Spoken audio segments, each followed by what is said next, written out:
12 ay itinakdang bilang 18 araw na pakikibaka laban sa gender-based violence sa ating bansa sa bisa ng RA 9262 upang lahat ng ahensya ng pamahalaan ay kumilos laban sa karahasan sa kababaihan.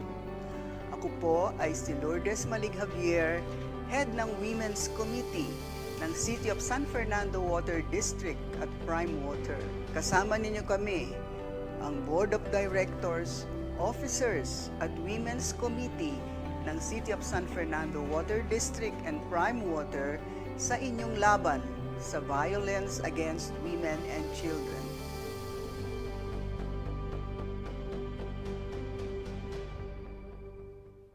Ang programang ito ay hatid sa inyo ng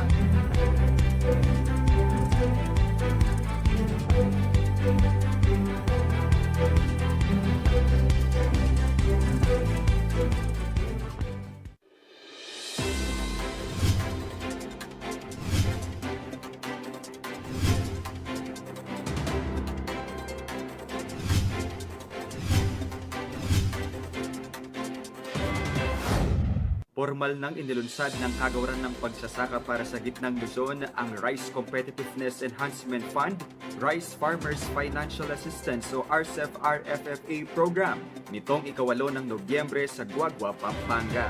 Ding rice certification law, mekanikong yang mahigit 10 billion pesos at taripa balang banwa, ding sobra ding 10 billion at taripa, ibiya na rin portalanong bilang ayudang pera.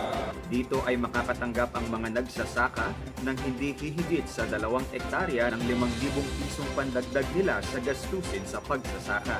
Maaaring i-withdraw ang ayuda sa natanggap na Farmers Intervention Monitoring Card o DAIMC. Ito ay isang multipurpose card na magsisilbing unique identification card at transactional card para sa mga magsasaka at mangingisda. Napapabilis nito ang pagkuha ng mga ibababang tulong mula sa kagawaran, katuwang ang Development Bank of the Philippines at Land Bank. Na ang pagbibigay ng ayuda ay maayos, mabilis, at pinaka-ligtas na paraan. Kahit sa panahon ng pandemya, makikita niyo po na yung IDI na nagawa ng aming partner sa pamamagitan po ng BBB at ng ating kagawaran ng mabilisan. Nakuha niyo po kaagad. At walang reklamo niyo. Andun ang number niyo. Andun ang chart niyo. Malaki naman ang pasasalamat ng magsasakang si Cristina Morales mula Guagua, Pampanga sa tulong na natanggap mula sa DA.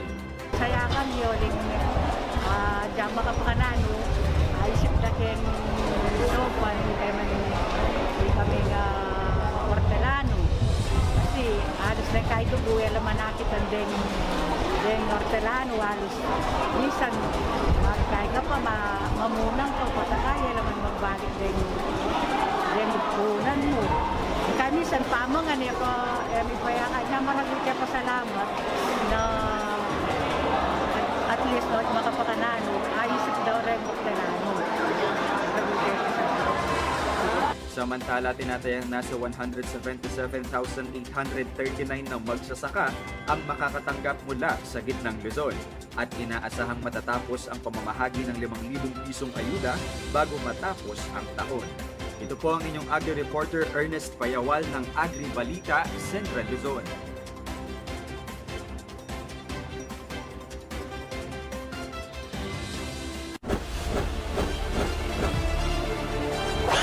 Kailangan mag-move on tayo at kalimutan natin ang nangyari sa nakaraan. Ano pong masasabi niyo dito, si Je?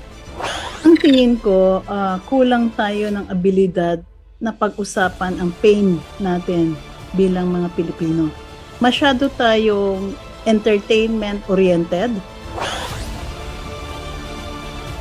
tutukan ang ikalawang bahagi ng special episode ng Perspektiba tungkol sa pagbaluktot sa kasaysayan. Kasama si Ms. Sonia P. Soto at former Chief Justice Maria Lourdes Sereno sa Perspektiba ngayong Biyernes, alas 4 ng hapon sa CLTV at live sa CLTV Facebook page.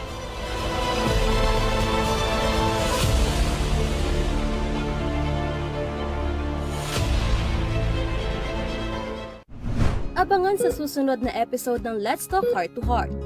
Pag-usapan natin ang mga posibleng komplikasyon ng COVID-19 sa ating puso. Nakita ng mga eksperto na hindi lamang pulmonya ang maaaring maranasan. Ang puso din natin o ang buong cardiovascular system kasama ang mga ugat natin ay maaaring maapektuhan. Dagdagan ang inyong kaalaman sa tulong ng mga eksperto sa kalusugan mula sa Philippine Heart Association Central Luzon. Let's Talk Heart to Heart, tuwing Sabado, alas 8 ng gabi, dito lamang sa CLTV.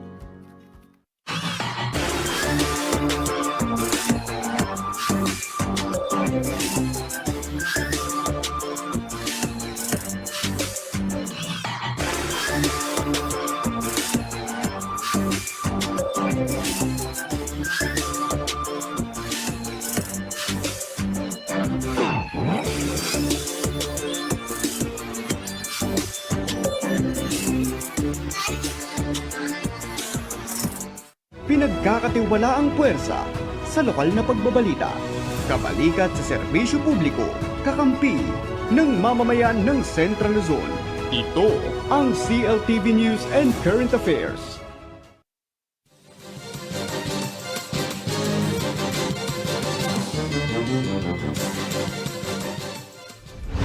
Narito na ang mga malalaking balitang Central Luzon ngayong araw. Killer cop na si Joel Nuesca nasawi raw sa loob ng kulungan ayon sa Bureau of Correction. Higit 12,700 na katao nabakunahan kontra COVID-19 sa unang 2 araw ng Bayanihan Bakunahan sa City of San Fernando. 10 38-footer na bangka gamit pangisda ipinamahagi ng BIFAR Region 3 sa mga mangingisda sa Masinloc. At Duman Festival ng Santa Rita gagawing virtual sa ikalawang pagkakataon.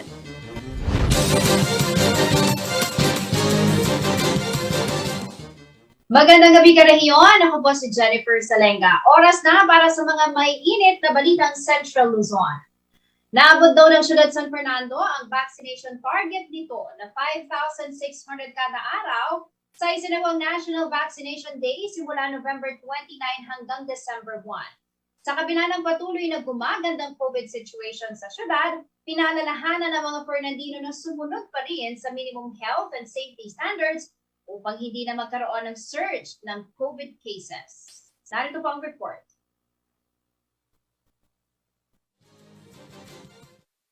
Marami sa mga Fernandino ang hindi pinalampas ang pagkakataon upang mabakunahan ng COVID-19 vaccine. Ito ay pinakita ng datos ng City Health Office kung saan umabot sa 12,720 ang kabuang bilang ng mga nagpabakuna sa unang 2 araw ng National Vaccination Drive ng gobyerno. Sa unang araw o November 29, 6,878 ang naturukan ng bakuna, habang 5,842 naman ang nabigyan na rin ng proteksyon laban sa malalang epekto ng COVID-19 nitong November 30. Mas mataas daw ito sa daily target vaccination ng syudad na nasa 5,600. Ibinahagi ang ulat na ito ni Dr. Carlos Mercado, City Health Officer in Charge, at Dr. Jaira Natividad, City Rural Health Physician at Heroes Hall Vaccination Center Supervisor, kay Mayor Edwin Santiago kasabay ng pagbisita ng mga opisyal ng World Health Organization at Department of Health itong December 1. Ikinatuwa ni Johan Getaho ng World Health Organization at Charlie Sanchez ng Department of Health ang resultang ito.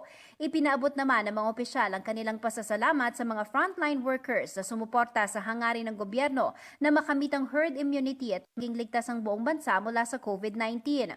Sa pinakuling datos ng vaccination activity sa syudad, umabot na sa higit 217,000 ang mga nabakunahan ng first dose, habang higit 166,000 naman ang fully vaccinated na.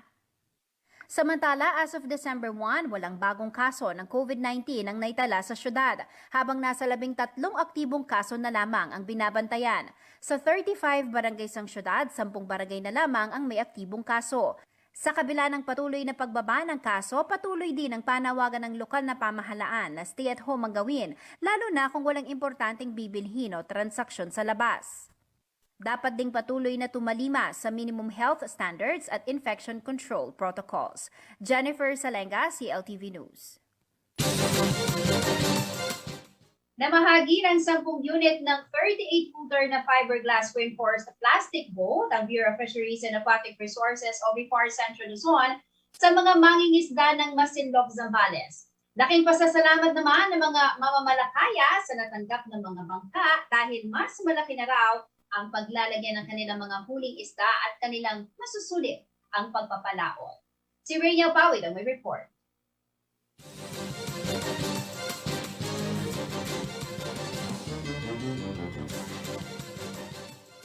Ang Masinloc, Zambales ang pinakamalapit na bayan sa West Philippine Sea.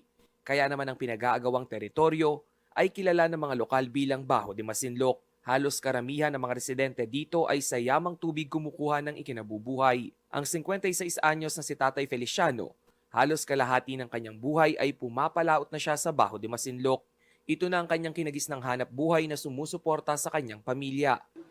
Isda kami sa Kalburo, bago po.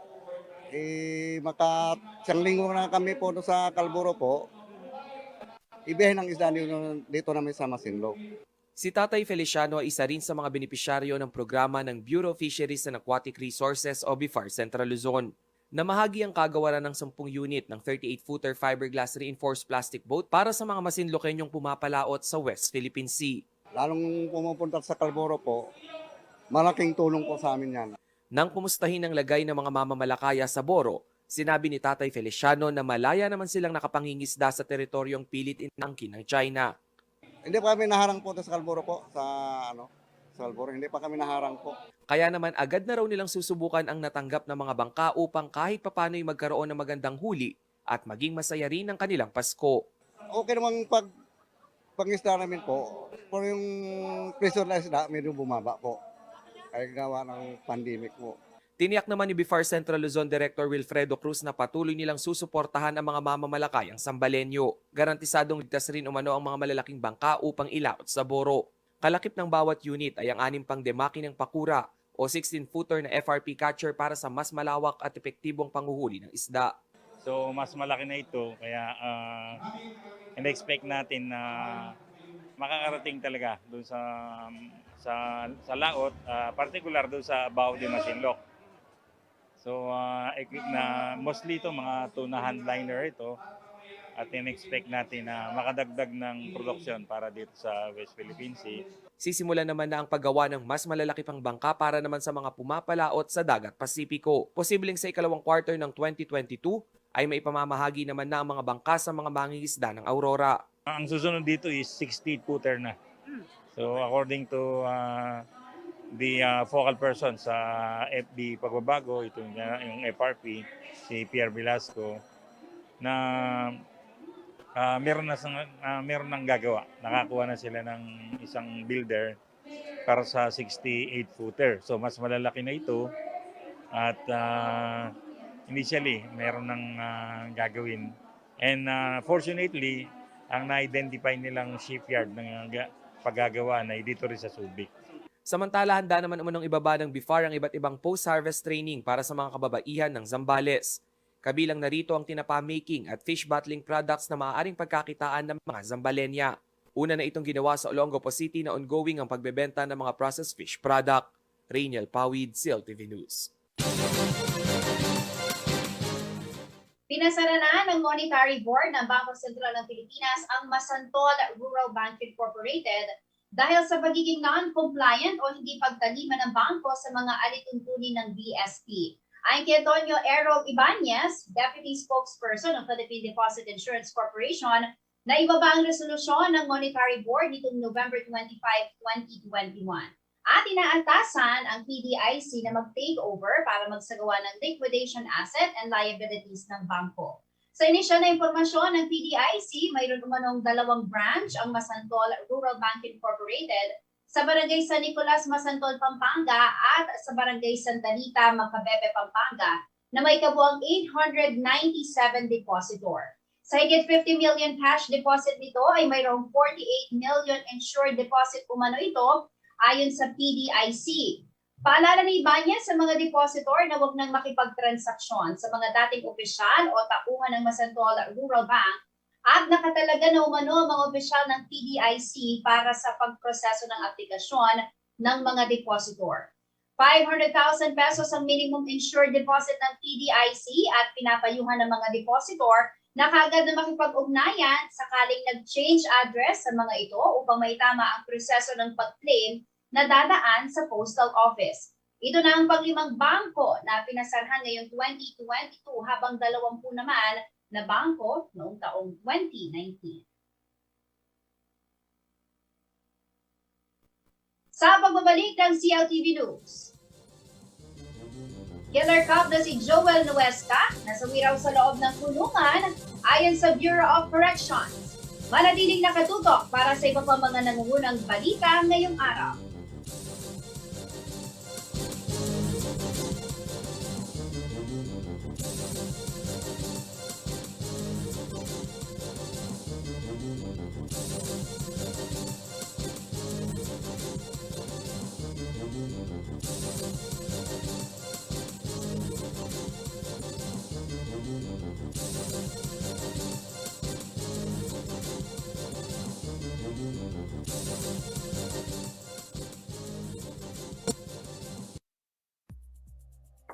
This program was brought to you by Shore 360.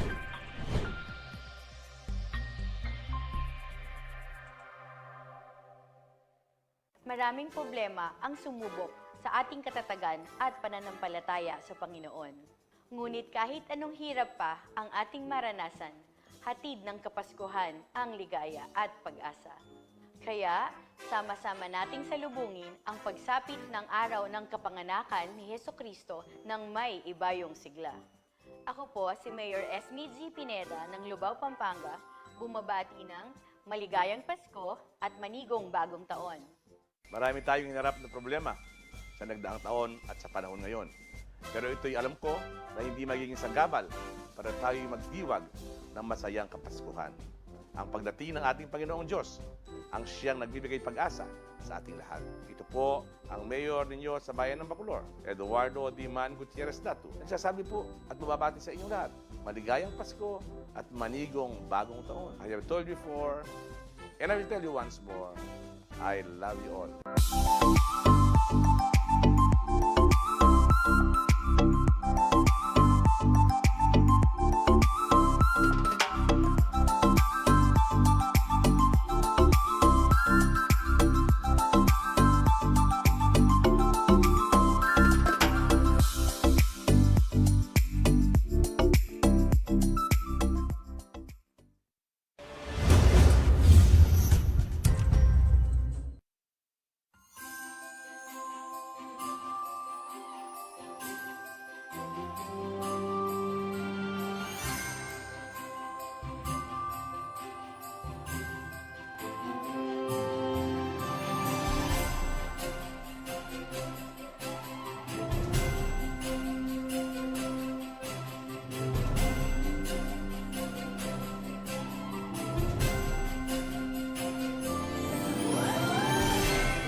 All-new Ford Territory is stunning from every direction in every moment.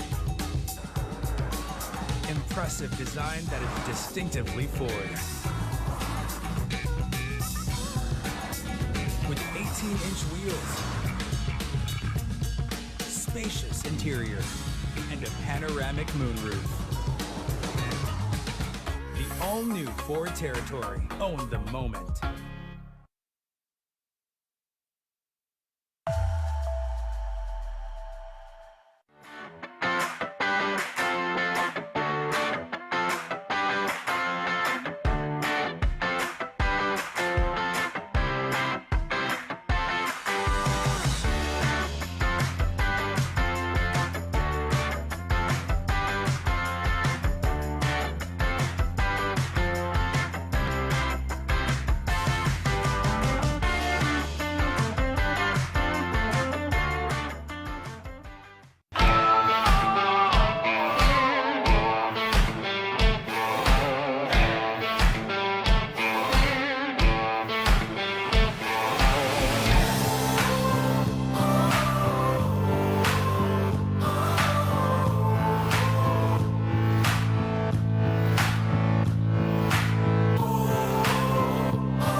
Sobrang pag-aalala ko nung nag-positive sa COVID-19 ang matagal ko ng kaibigan na si Mama Ten.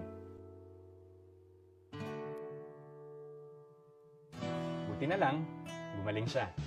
Kaya magpa-rest bakuna na para may extra proteksyon. Oh, ready ka na? Oo naman, rest bakuna na tayo. Ligtas at mabisa ang lahat ng COVID-19 vaccine. Kaya magpa-rest bakuna na rin kayo. Kapag may rest bakuna, may iwasan natin ang malubhang kaso ng COVID-19. Libre na magpabakuna. Magtanong na sa inyong health center. Ang programang ito ay hatid sa inyo ng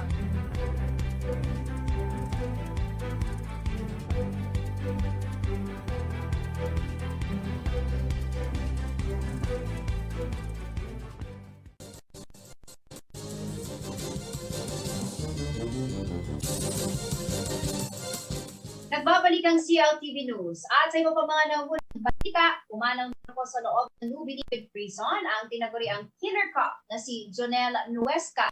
Nakapit Nuesca matapos napiit si Nuesca matapos hatulan ng guilty sa kasong double murder kaugnay ng walang awang pamamaril sa mag-inang Sonia at Frank Gregorio sa Tarlac. Mag-iisang taon na po ang nakalilipas.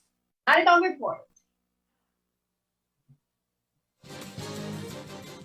Halos mag-iisang taon na ang nakalilipas nang mabulabog ang buong bansa dahil sa viral video kung saan makikita ang brutal na pamamaril ni Police Master Sergeant Jonel Nuesca sa 2 katao sa Paniki, Tarlac. Nangyari ang insidente noong 20 ng Disyembre. Ang biktima, ang mag-inang sina Sonia at Frank Gregorio. Krimen nagmula daw sa isang matinding bangayan. At ang mga huling salita ni Aling Sonia na nagpasiklab ng bugto ng damdamin ng pulis. Father, sa police! Man, I don't care! Ang pagkarindi nito ay umabot sa pagbunot niya ng baril at walang habag na pinaputukan nang malapitan ang mag-ina. Dito buong mundo ang nakasaksi sa karahasan ni Nuesca at ang paghahanap ng hustisya, hindi lamang ang pamilya Gregorio ang nanawagan, kundi pati na ang galit ng mga netizen. Sa legal na proseso mula sa pagsibak sa kanya ng PNP hanggang sa ito'y mahatulan nitong August 2021 ng habang buhay na pagkakabilanggo, si Nuesca na ilipat sa kustudiya ng New Bilibid Prison na kabilang sa mga high-profile inmate. Habang gabi ng December 1, kinumpirma itong nasawi nitong November 30. Ayon sa tagapagsalita ng Bureau of Correction na si Gabriel Chaklag, 6:44 ng gabi, November 30, nang biglang bumagsak habang naglalakad sa labas ng dormitoryo si Nuesca. Cardiac infarction o atake sa puso di umano ang cause of death na ibinigay na initial na findings ng mga medical personnel ng NBP. Ayon kay Chaklag, upang mabigyan ng kaliwanagan sa pagkakasawi ni Nuesca, itinulak na umano ng NBP na ito'y sumailalim sa autopsy. Paulo G. Santos, CLTV News.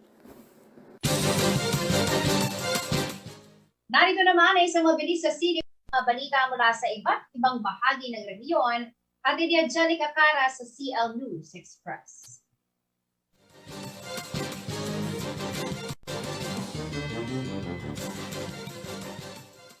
Target daw matapos ng Department of Transportation o DOT na makumpleto sa Pebrero na taon ang mga istasyon ng North-South Commuter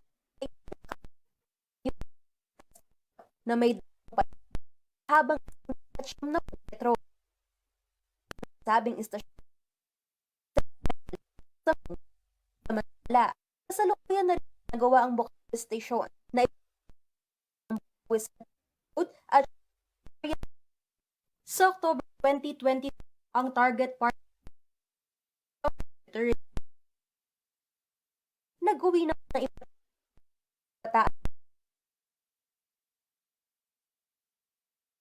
Interior and Local Government o DILG na may temang bukas na ekonomiya ng lahat ay may pag-asa. Nagwagi bilang first runner-up si Tristan J. Nenning ng Nueva Ecija sa paligsahan ng pagsulat ng sanaysay o essay writing contest. First runner-up din si Joshua Saturno mula sa bayan ng San Luis sa Aurora sa paligsahan ng pagsulat ng kanta na pinamagatan niyang Pag-asa ay bukas sa ekonomiyang bukas. Nagkampiyon si Kristen Joy Owas habang first runner-up naman si Melvin Tiburcio sa TikTok challenge na parehong mula sa Nueva Ecija.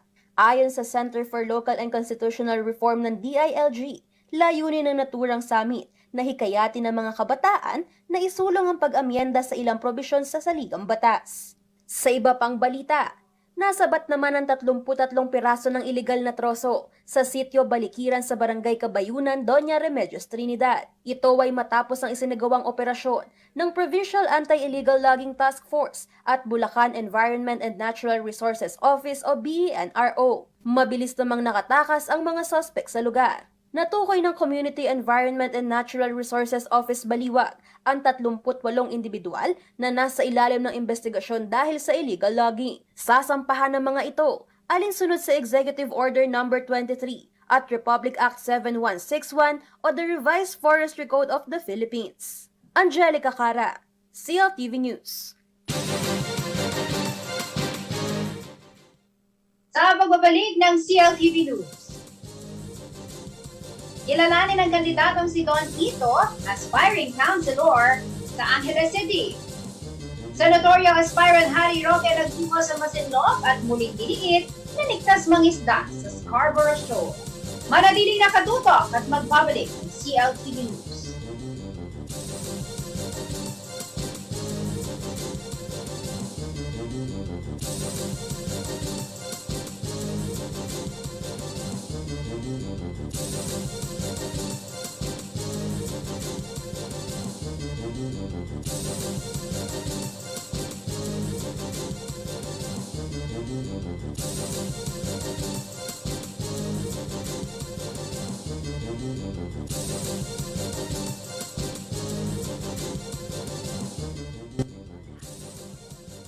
Ang programang ito ay hatid sa inyo ng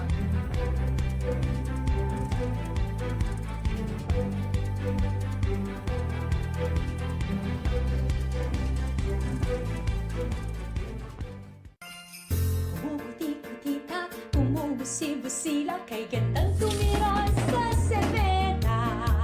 Wala nang hahanapin pa, kumpleto na dito, pamaskong handog sa pamilya. Townhouse A, Townhouse B, Townhouse Premier, 20,000 pesos all in down payment. Ready for occupancy. Move-in after 7 days from Pag-ibig Loan Takeout. Join the spin and win showcases, cash prizes, and get a chance to win a brand new car on December 22, 2021. Ano pa ang hinihintay ninyo? Why rent if you can buy your dream home? In Westchester, we build homes for the Filipino family. Ang wasto at regular na paghuhugas ng kamay ay ang pinakamabisang paraan para makaiwas sa COVID-19. Sundin lamang ang mga simpleng hakbang. Hugasan ang inyong mga kamay gamit ang sabon at tubig. Kuskusin mabuti ang inyong mga kamay. Magsimula sa palad hanggang sa pagitan ng mga daliri at likod ng kamay. Gawin ito sa loob ng 20 segundo. Panlawang mabuti ang inyong mga kamay at patuyuin ito gamit ang malinis na tuwalya. Laging tandaan, ang tubig ay sandata laban sa COVID-19. Ugaliing maghugas ng kamay sa wastong pamamaraan. Ang paalalang ito ay hatid sa inyo ng Prime Water.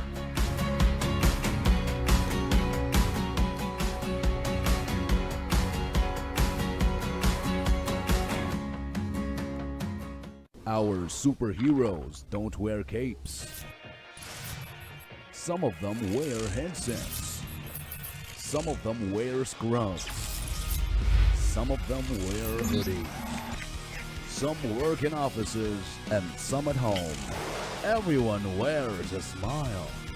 If you are conscientious, focused, and willing to give an opportunity a go, we want you. Join the superheroes of Shore 360. Apply at jobs360.com.ph.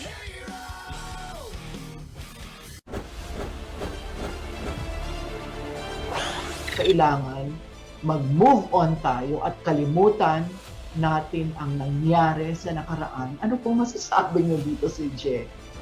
Ang tingin ko, kulang tayo ng abilidad na pag-usapan ang pain natin bilang mga Pilipino. Masyado tayong entertainment-oriented. Tutukan na ikalawang bahagi ng special episode ng Perspektiba tungkol sa pagbaluktot sa kasaysayan.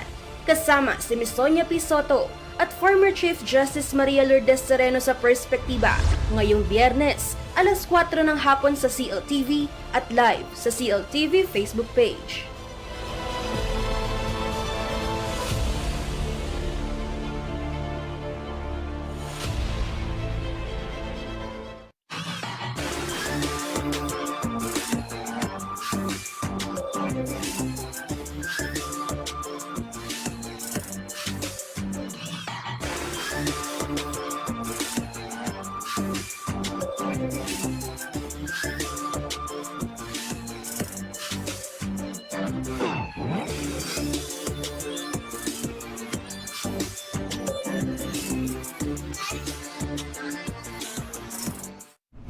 Abangan sa susunod na episode ng Let's Talk Heart to Heart.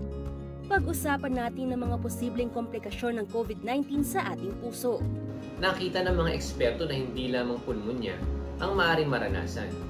Ang puso din natin o ang buong cardiovascular system kasama ang mga ugat natin ay maaaring maapektuhan. Dagdagan ang inyong kaalaman sa tulong ng mga eksperto sa kalusugan mula sa Philippine Heart Association Central Luzon. Let's Talk Heart to Heart, tuwing Sabado, alas 8 ng gabi, dito lamang sa CLTV.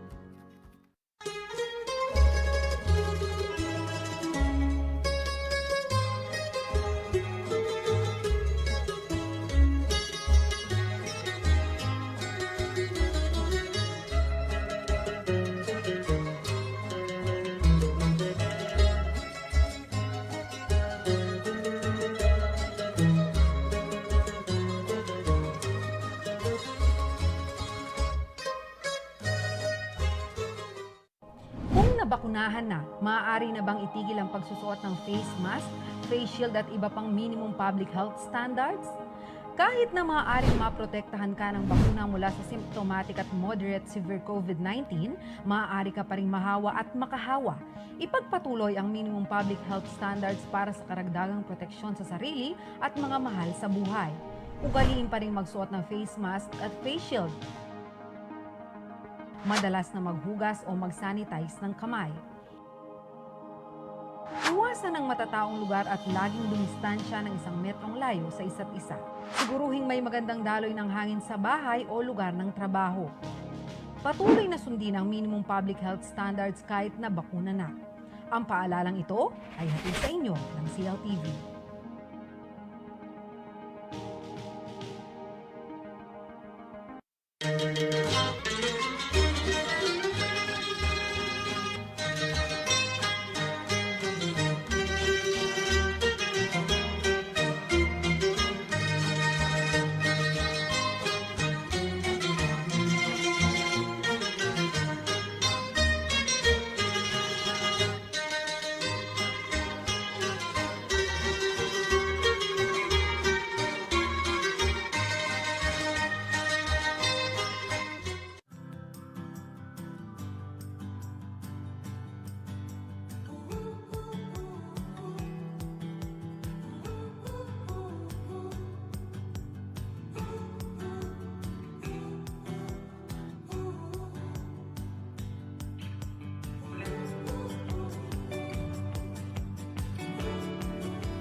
Bilang isang cultural officer o isang tourism officer, napakalaking gawain ang ipalaganap ang pinagdaan ng kasaysayan ng aming bayan. Ito ang pangunahing gawain na tiyakin na ang bawat mamamayan ay may kaalaman sa kanyang pinagdaanan at may pagmamalaki sa kanyang kultura at tradisyon. Gayon din ang sining at kahusayan ng bawat mamamayan na maaaring pagmulan ng yabang o pride bilang isang Bulakenyo.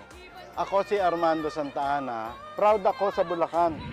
Proud ako bilang isang Bulakenyo.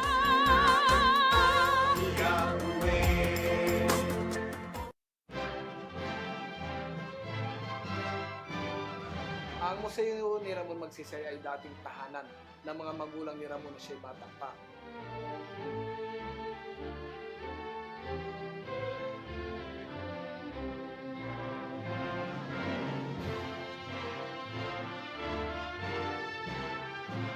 Ang museo nito ay naglalaman ng 3 galeriya. Sa ibabaw, ang una ay ang galeriya ng buhay ng ating Pangulo.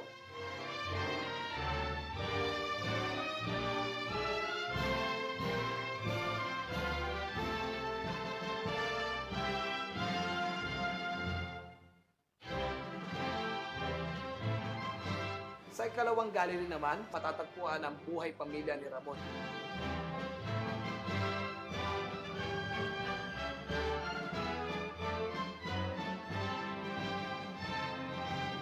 Ang huling galeriya o ikatlo ay natawag na ang kanyang kamatayan at ang kanyang pamana.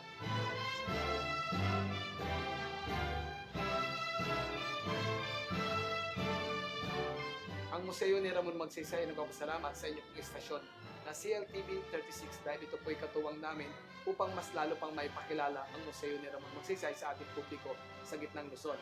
Muli po, ako po si Noel Gatot, ang kurator ng Museo ni Ramon Magsaysay.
Ang programang ito ay hatid sa inyo ng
Para at the same time, no, sa oras ng wala silang budget, wala silang mapagkunan ng pagkain, meron mga naka-prepare sa mga backyards or sa mga bakanting lote nila sa mga bahay-bahay nila. Susunod sa agriculture din, gusto natin palakasin to, gusto natin hiramin, no, yung mga lupain na bakanting lote sa syudad ng Angeles para i-incentivize natin sila para ang gobyerno ng Team Angeles or ng Angeles City tatamnan natin ito ng mga gulay, mag-aalaga tayo ng mga manok para at least in Kapampangan nga, pag atin pupul, atin agpal, merong ani, yun yung pamimigay natin sa mga memalen ng Angeles City. At hindi sa sinasabi ko na magkakapandemya ulit, at least prepared tayo. Pag meron mga krisis, meron pamimigay ng mga ayuda, imbes na payless at saka sardinas ang pinamimigay natin, mga fresh na manok at itlog at mga gulay yung pinamimigay natin.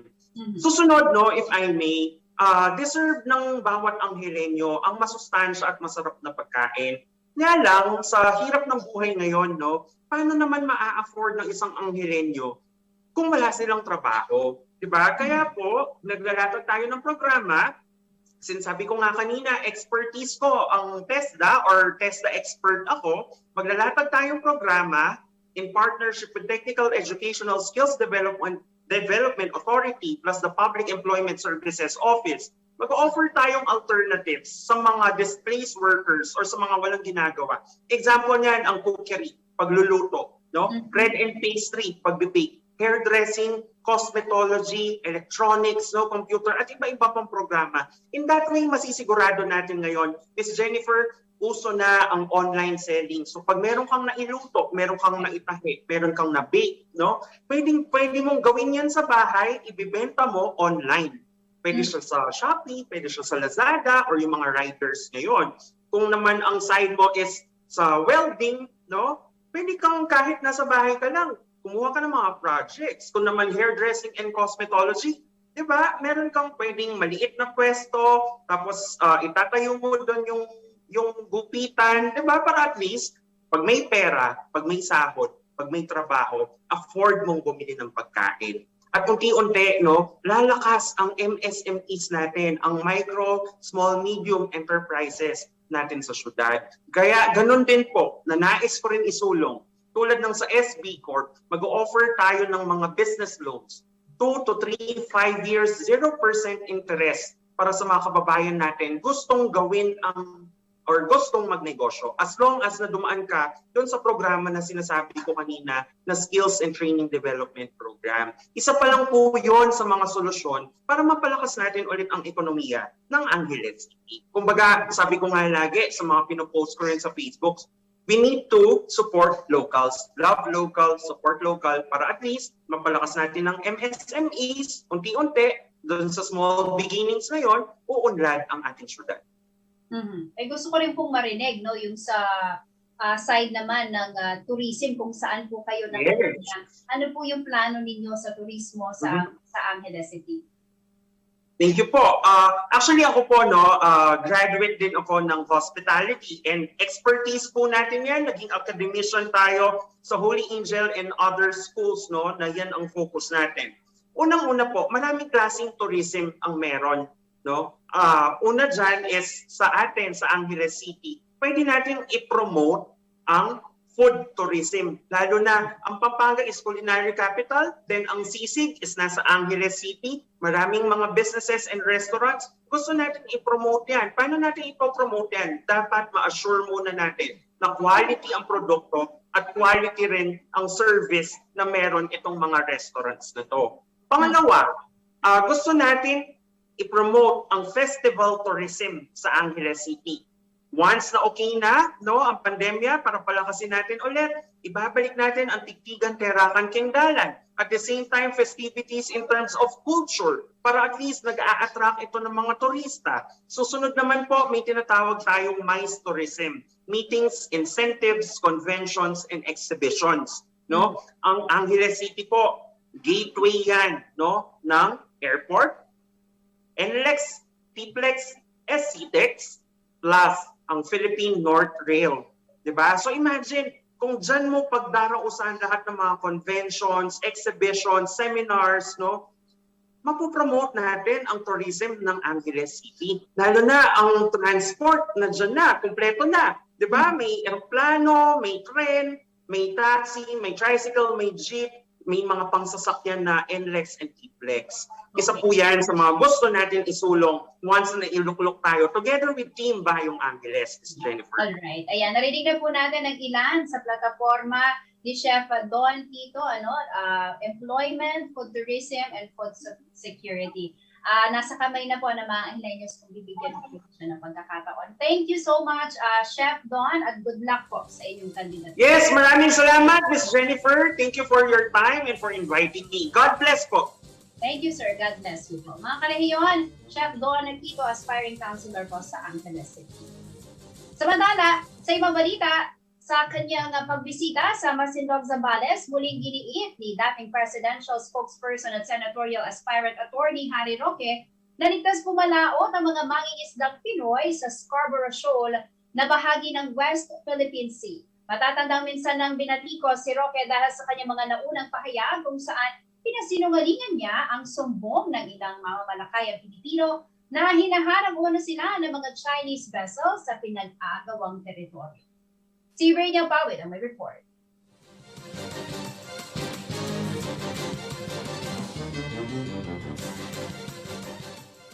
Sa kanyang pagbisita sa Masinloc, Zambales nitong unang araw ng Disyembre, humarap sa mga mangingisda si dating presidential spokesperson at senatorial aspirant attorney Harry Roque. Dito'y kanyang sinabi na ang Pilipinas ang tunay na may-ari ng pinag-aagawang teritoryo na Scarborough Shoal. Importante po na ang gobyerno ng Pilipinas ay nagbibigay tulong sa ating mga mamamayan na ipatuloy ang kanilang karapatan na magkaroon ng hanap buhay sa karagatan at mga isla na talaga namang sakop ng teritoryo ng Pilipinas. Kasama na po dyan ang Scarborough Shoal. Matatanda ang minsan ng umani ng batiko si Roque matapos makailang beses pa sinungalingan ang sumbong ng ilang mangingisda na hinaharang sila ng mga barko ng China tuwing papalaot sa Boro. Sa kabila nito, muling iginiit ng dating tagapagsalita ng palasyo na ligtas ang mangingisda sa Boro o Baho de Masinloc. So sa alam ko po ngayon, wala pong hadlang, walang balakid para mangisda ang ating mga mangingisda sa Boro. Si Roque ay miyembro ng People's Reform Party, ang partidong binuo ng yumaong si Senator Miriam Defensor Santiago. Naghain ng kandidatura sa pagkasenador ang dating kalihim matapos hindi makakuha ng pwesto sa International Law Commission. Samantala, ikinatuwa naman ng dating human rights lawyer ang pagiging guest candidate niya sa ticket ni Ferdinand Marcos Jr. Pero siyempre, nagagalak din po ako na ako ata ang pinakaunang inadapt ng tambalang ng unit team ng Bongbong at Sara at hindi naman po ako para humindi. No? Ang sa akin lang, hindi po ako nagsasalita nung lumabas ang anunsyo dahil inaantay ko muna na maisa publiko ni Senator Bongo yung kanyang desisyon na umatras. Rainiel Pawid, CLTV News.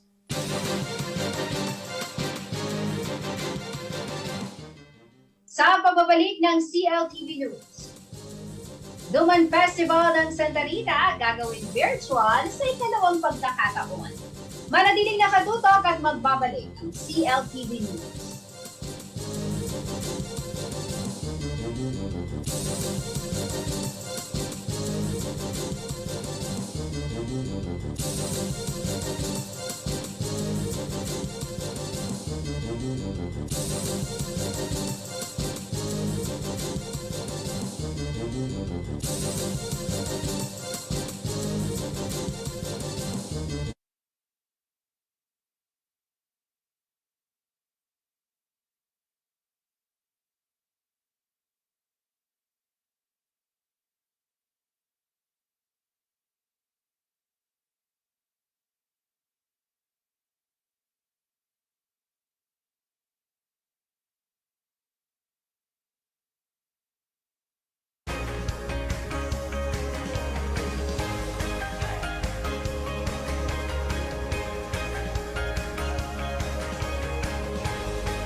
programang ito ay hatid sa inyo ng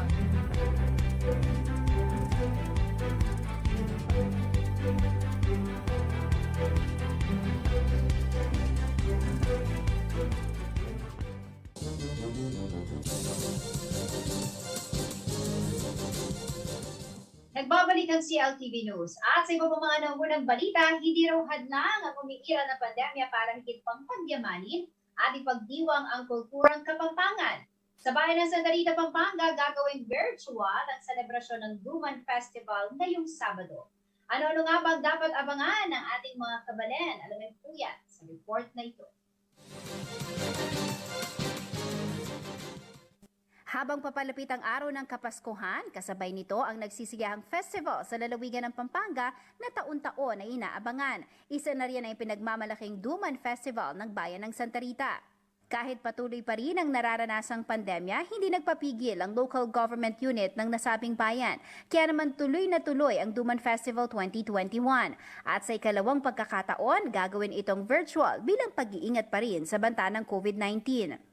Noong wala pang pandemya, dinarayo ang festival ng mga food lover para sa gabi ng cultural events at food tripping sa Santa Rita Eco Park. Kilala ang bayan dahil sa kanilang masasarap na pastries gaya ng Sans Rival at Mamon Tostado, gayon din sa kanilang culinary tradition. At syempre, ang main highlight ay ang duman na gawa ng mga taga-barangay Santa Monica at San Agustin. May pagkamahal ang duman di tulad ng regular na variety ng bigas. Nakakapag-harvest lamang kasi nito tuwing malamig na panahon o sa buwan ng Nobyembre at Desyembre. Isa rin sa pinakaabangan tuwing Duman Festival ay ang world-class performance ng local theater group na RT Santa Rita.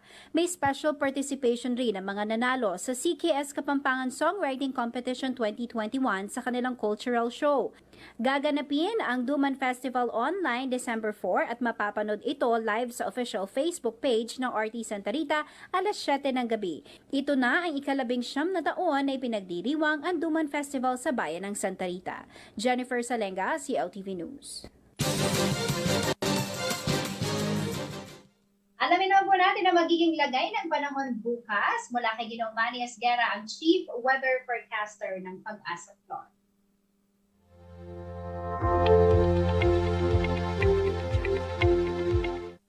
Magandang gabi po, narito po magiging taya ng panahon sa susunod na 24 oras.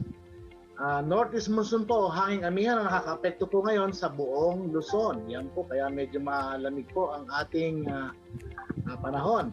Samantala po, ang active tropical cyclone po na nasa labas po ng PAR pa hanggang sa ngayon ay maliit na po yung tsansa na pumasok pa ng PAR, pero nasa typhoon category na po ito si Typhoon Nyato.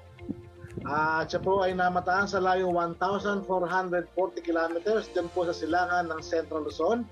At nagtataglay po ng lakas ng hangin na umaabot ng 120 kilometers per hour malapit sa gitna. At pagbugso na umaabot ng 150 kilometers per hour. Ito po ay mabilis naman kumikilos pa hilaga sa 20 kilometers per hour. So sa ngayon po, lumiliit na po yung tsansa dahil nagre-recover na po siya. Hindi na po siya papasok sa loob ng PAR. Samantala po, ang Ilocos Region, ang Eastern Visayas, ang Romblon, Aklan at Capiz ay maulo po ang papawiri na may inaasahan po mga kalat-kalat na mga pagulan. Pagkilod at pagkulog, dulot po ito ng trough ng Typhoon Nyato. Samantala po, ang Batanes naman, Cagayan, Isabela, Quirino, Apayao at Aurora ay maulap din po papawiri na mayroong mga light rains o mahihinang mga pagulan. Dulot po ito ng hanging amihan. Ang Mindanao po at nalitirang bahagi ng Visayas at Mimaropa ay bahagya din po hanggang sa komisyon ay magiging maulap. May inaasahan din pong isolated rain showers and thunderstorm. Dulot naman po ito ng localized thunderstorm. Ang Metro Manila po at nalalabing bahagi pa ng Luzon kasama na po ang Pampanga. Bahagya hanggang sa komisyon ay magiging maulap ang papawiri na mayroon din po tayo inaasahan mga isolated light rains. Dulot din po ito ng amihan. So sa ngayon po, yun lamang po ang informasyon natin about sa bagyo. Pero kung pumasok po siya, bibigyan po rin siya ng pangalan na si Odette. Pero sa ngayon po, sabi ng ating mga forecaster sa Central Office, ay nagre-regard na. So hindi na po papasok yung kanyang mata dito sa loob ng PAR. Kaya mag-ingat, pero mag-ingat pa rin po tayo. Magandang gabi po.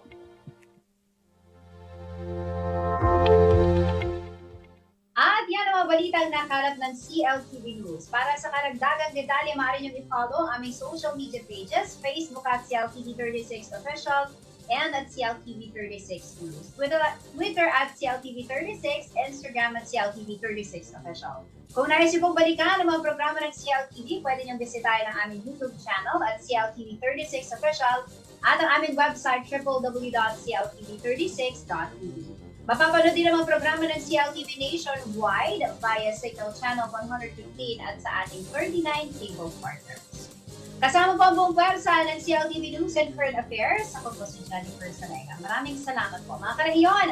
23 days na lamang po at Pasko na.